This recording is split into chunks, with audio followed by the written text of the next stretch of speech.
Aloitetaan lehdistötilaisuus Korisliiga-ottelusta Helsinki Seagulls, Katea Basket Seagullsista paikalla pelaajista Tuomas Pihlajamäki ja päävalmentaja Vesa Vertio. Tuomas, hauska, että olet kuntoutunut takaisin. Miltä tuntui kotiareena pitkästä aikaa? Ihan mahtavalta, kiitos. Että oli lakosta huolimatta hyvä meininki tänään ja oli joukkueessa paljon energiaa. Siitä huolimatta, että me ollaan hävitty 4 matsia putkeen, että oli kyllä tosi hauska pelaa ja varmasti se näkyi kentällä myös. Miten summaisit tämän ottelun? No, pelattiin tosi hyvää diffu. Ne teki alle 70 pinnaa ja me rokotettiin sitä aika kivasti avoimella kentällä ja jaettiin palloa 24 syöttöä joukkoina ja 10 riistoa, josta 20 pinnaa taululle. Se on ihan hyvä lukema, ehdottomasti. Kyllä. Onko kysyttävää Tomakselta? Ei, kiitoksia Tomas. Ja jatketaan päivällä Vesa Vertion kanssa. 4 ottelun tappioputkissa tulitte tänne ja nyt oli peli-ilme ihan eri. Mitä tapahtui tässä? No en mä tiedä, oliko se peli-ilme nyt niin eri. Kyllä meidän Kauhajoellakin mielestäni ihan energisesti aloitettiin, mutta siinä on tietysti sellainen homma, että jos se pallo ei mene sisään niin kuin se Kauhajoelle ei mennyt, niin silloin sen peli-ilmeen ylläpitäminen on hankalaa, että siinä rupeaa usko loppumaan. Tänään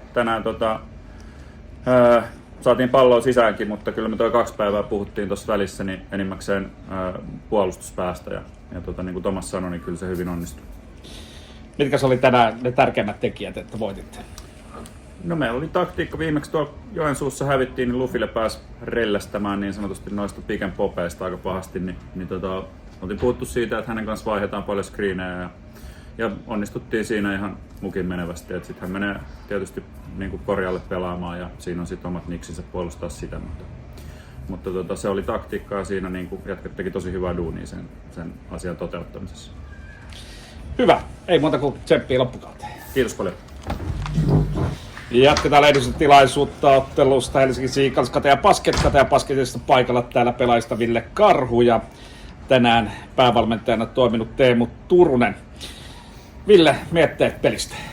No aluksi aloitettiin hyvin ja oltiin kovia ja puoliaikaa asti oltiin ihan 10 pinnan päässä ja sitten kun tultiin puoliajat, niin ei ollut tarpeeksi kovia ja ei pystytty vastaamaan siihen, mitä Seagulls on puolustanut ja vaihtoa vastaan ennenkin hyökkääminen, niin ei toiminut meistä enää ollenkaan.